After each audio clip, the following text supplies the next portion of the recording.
My name is Clara, a 32-year-old woman who, once a firm believer in fairy tale endings, saw her life take an unexpected turn 3 years ago when I met Mark, the man who would eventually become my husband. Our story unfolds as a journey of love, trust, and eventual betrayal against the backdrop of what seemed like a perfect marriage. It all began on an ordinary Tuesday morning when fate led me to the corner cafe, a John Grisham novel in hand, lost in the world of legal thrillers. That's when Mark entered, immediately noticeable with an air of confidence and a warmth in his smile that felt inviting. "Hey, is that Grisham's latest?" he asked, nodding towards my book, his friendly voice tinged with genuine curiosity. "Yeah, just started it. He's always a good read," I responded, pleasantly surprised by the ease of our conversation. We delved into discussions about our favorite authors, and our conversation flowed effortlessly. In the weeks that followed, Mark and I grew closer. Our shared interests in music, particularly old jazz, and a mutual love for exploring hidden bookstores around the city cemented our bond. Mark was charming, respectful, and attentive, and each encounter felt like catching up with an old friend. One evening, as we walked along the river, Mark's tone turned serious. "Clara, I've never felt this way before. I think I'm falling for you," he confessed under the dim glow of the streetlights. His words sent a rush of warmth through me, and I admitted, "I feel the same, Mark. You're unlike anyone I've ever met." 6 months flew by, and our relationship only grew stronger. During a cozy dinner at my apartment, Mark proposed, and there was no hesitation in my yes. I loved him, and I believed in our future together. The joy of our engagement, however, was soon met with apprehension as the time came to meet Mark's parents. His mother, Linda, was a stern woman with piercing eyes that seemed to judge my every move, while his father was more amiable but carried an undeniable seriousness, especially regarding the institution of marriage. During a formal dinner at their house, Mark's father brought up the subject of a prenuptial agreement. "It's just practical," he stated matter-of-factly. The request caught me off guard, but given my past experience with a cheating ex-boyfriend, I understood the necessity. "I agree, but I have a condition," I said, steadying my voice. "If either of us cheats, the cheater owes the other $100,000. Mark's expression was a mix of surprise and respect. "I promise, Clara, I'd never cheat on you," he said earnestly. Our wedding was a beautiful affair, filled with laughter, dancing, and promises of forever. The first year of our marriage felt like living in a dream. We traveled to romantic destinations, enjoyed quiet evenings at home, and supported each other's ambitions. Mark was not just my husband. He was my best friend and confidant. After the whirlwind of our wedding, Mark and I settled into married life with an ease that surprised even me. Our first year was like living in a bubble of happiness, untouched by the outside world. Our honeymoon in Paris was a dream, strolling along the Seine as two lovebirds lost in a city of love. "Can you believe we're here?" I inquired of Mark one evening as we observed the Eiffel Tower lighting up. He drew me close and responded, "With you, I can believe anything. This is just the start for us, Clara." Those days were filled with laughter, romantic dinners, and promises of a shared future. Returning home with a suitcase full of memories, our bond felt unbreakable. In our daily routine, Mark would bid me farewell each morning before work, and I'd have dinner waiting for him upon his return. Our conversations stretched late into the night, discussing everything and nothing.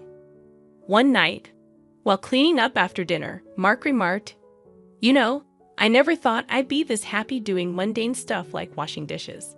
I playfully splashed water at him, and he laughed, catching it in his hands. "That's because you've got an amazing wife. It's all about good company," he said. "Absolutely the best decision of my life marrying you."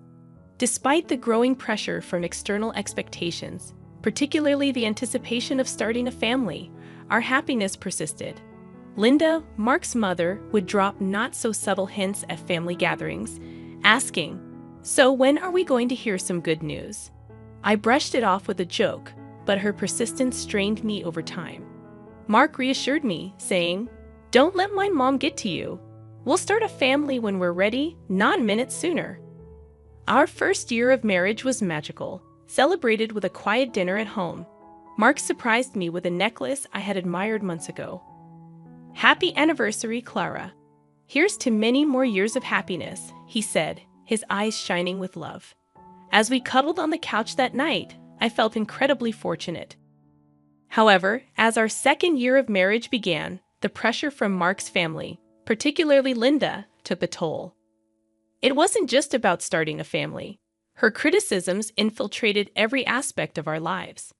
Linda's disapproval, often hidden in seemingly helpful comments, turned every visit into a nightmare. One afternoon, as I set the table for lunch, Linda walked into the kitchen, eyeing the spread with a disapproving frown. "Is this what you're serving? A bit simple, don't you think?" she remarked, her tone dripping with disdain. Clenching my jaw, I tried to maintain composure. Her critiques extended beyond my cooking, finding fault in everything from house decorations to how I spent my free time. One evening, relaxing in the living room, Linda gave her unsolicited opinion, stating, "You know, Clara, if Mark gave me the money he spends on you."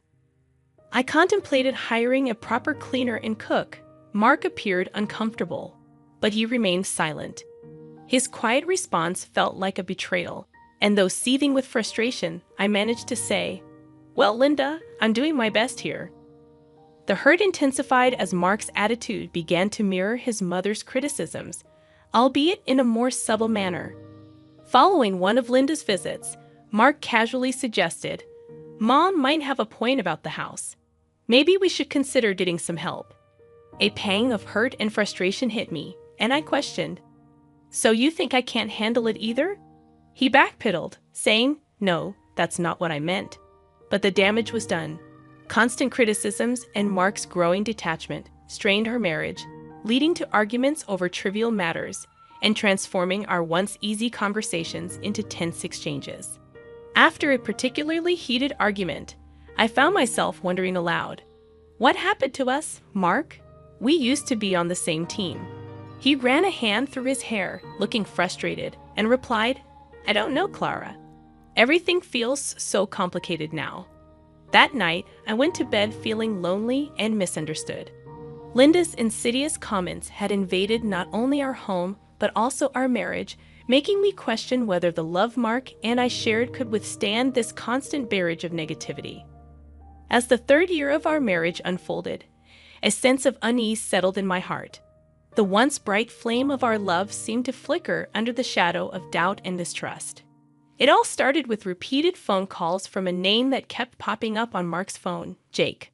Mark's demeanor changed whenever that name flashed on the screen. One evening, as we watched TV, his phone rang again, and I couldn't help but notice the nervous glance he threw my way. "Who's Jake?" I asked, trying to sound casual, but my heart pounded. "Just a new guy at work, no one important," Mark replied, but his voice was too nonchalant, and his answer seemed rehearsed. Mark's behavior continued to shift. He started coming home late from work with flimsy and inconsistent excuses.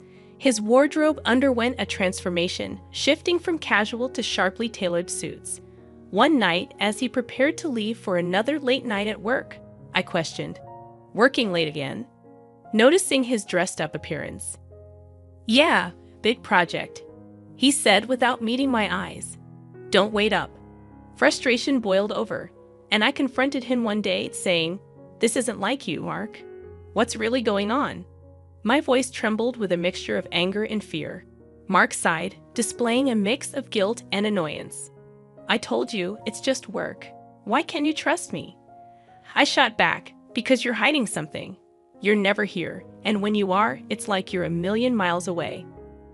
Mark didn't respond. He just grabbed his coat and left, leaving me standing there feeling more alone than ever. That night, lying in our empty bed, I made a decision. I couldn't live in this limbo of doubt and suspicion. I needed to know the truth, whatever it was. The next morning, I called a private detective. It felt like a betrayal, but the constant worry and uncertainty were eating me alive. I needed answers and was determined to get them, no matter what they revealed about the man I thought I knew. The days after contacting the private detective were a haze of anxiety and anticipation. I felt like I walked a tightrope, desperately trying to maintain a semblance of normalcy while my world quietly crumbled around me. Then the call came, shattering my last hope. "Mrs. Johnson, we have conclusive evidence. I'm afraid your suspicions were correct." The detective's voice was solemn, heavy with the weight of the news he was delivering. He explained that Mark had been having an affair, and the mysterious Jake on his phone was actually a woman. My heart sank as he detailed their meetings, providing timestamps and photos. It was irrefutable. I sat there, phone in hand, feeling a mix of devastation and vindication. My worst fears weren't just fears anymore. They were cold, hard facts. Despite the pain, I decided not to confront Mark immediately. I needed more than just the evidence of his infidelity. I needed to understand the full extent of his deceit. One evening, as I passed by his home office, I overheard a conversation that chilled me to the bone. Mark was talking to his mother, Linda. "Mom, I'm planning to end it with Clara after your birthday." Mark's voice was cold, devoid of any affection he once had for me. "Oh, that's wise, dear. Make sure she gets me a nice 65th birthday present before you drop the bomb," Linda replied, her voice laced with a callousness that took my breath away. I leaned against the wall, feeling nauseous. Not only was my husband unfaithful, but he and his mother were plotting against me, waiting to use me for one last expensive gift before discarding me. Fueled by a mixture of anger and resolve, I decided to play along. I continued as if nothing was wrong while secretly gathering more evidence of Mark's infidelity. The detective provided me with everything: photos, videos, and even audio recordings. I was building my case, preparing for the moment I would strike back. As I lay in bed each night next to the man who had betrayed me, a plan began to form in my mind. I would wait until after Linda's birthday. I would give them the illusion of victory. Let them think they had outsmarted me. But when they least expected it, I would reveal everything and turn the tables. As Linda's 65th birthday approached, I put on a mask of ignorance, acting as though everything was normal. Inside, I was a cauldron of emotions: anger, betrayal, and a fierce determination to see my plan through.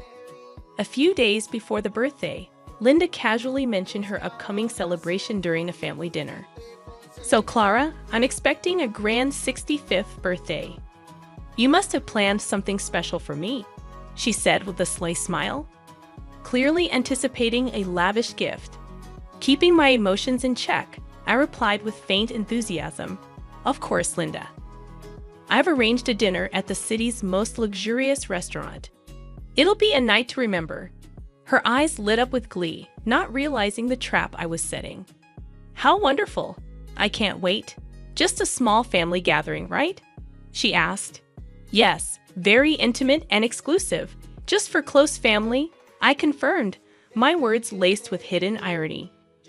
Later that night, Mark approached me, a hint of suspicion in his voice. "That's quite a generous plan for Mom's birthday. Are you sure about this?" I looked at him, maintaining my composure. "Absolutely. It's a significant birthday, and I want to do something special for her." Mark seemed appeased, but I could tell he was puzzled by my willingness to indulge his mother.